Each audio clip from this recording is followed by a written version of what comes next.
Je vais faire un petit retour en arrière pour expliquer la démarche. Le restaurant Sapio Atelier des Chefs est composé de deux entités, l'unité historique Atelier des Chefs et mon ancienne entreprise et cours de cuisine aux particuliers que j'ai ouvert il y a 10 ans.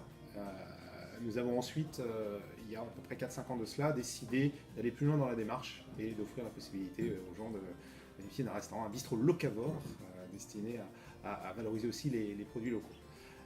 Lors de cette réflexion, nous avons souhaité asseoir certaines valeurs, dont celle de la transparence. L'outil technologique nous a paru très pertinent pour ce faire, nous permettant aussi de communiquer sur toutes les activités du lieu.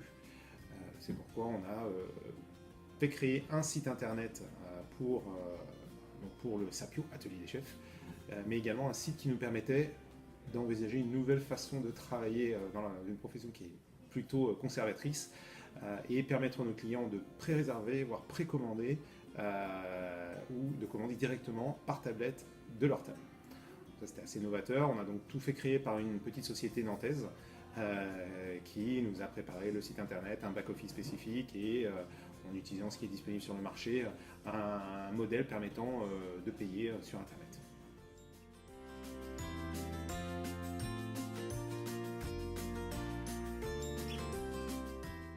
Alors la tablette en fait fait partie d'un ensemble qui est destiné à faciliter le travail de tout le monde.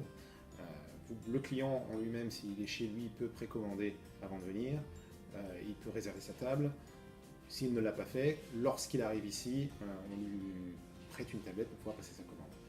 Ce qui est intéressant aussi, c'est qu'on a développé un back-office donc les commandes vont directement en cuisine, il n'y a plus de papier, les chefs travaillent à partir d'un écran pour valider les différentes commandes et ça permet une traçabilité assez intéressante des consommations tout au long du service.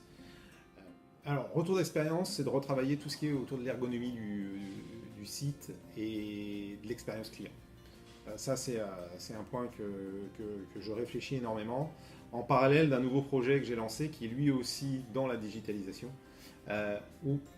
qui est dans un esprit de digitalisation qui est d'offrir une expérience différente de restauration et de dégustation par l'usage de nouvelles technologies. Avec l'usage de nouvelles technologies, je devrais dire. Les avantages qu'on a retirés de tout cela, c'est plus d'efficacité sur certains aspects du business. Les inconvénients, ça aurait été aussi une perte d'efficacité sur d'autres et sur la partie prise de commande, parce qu'on a la première fois, il y a un temps de prise en main par le client de cet outil qui est très novateur. Ça n'existait, en tout cas il y a 3 ans quand je l'ai lancé, on devait être les premiers à le faire. Il n'y avait pas d'autres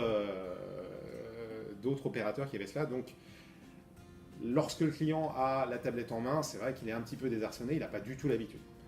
Au fur et à mesure, les choses progressent puisque avec les smartphones, avec les tablettes, avec l'ordinateur, les gens s'habituent à passer par un mode digital.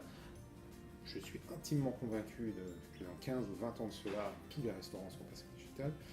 Mais effectivement, il y a aujourd'hui une phase, je dirais, de learning curve pour les clients qui doivent s'approprier l'outil.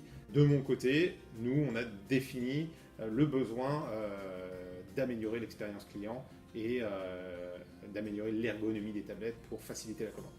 Le digital m'a apporté une certaine flexibilité dans la gestion des cartes, puisque on peut en live changer à peu près tout ce qui est disponible sur la carte.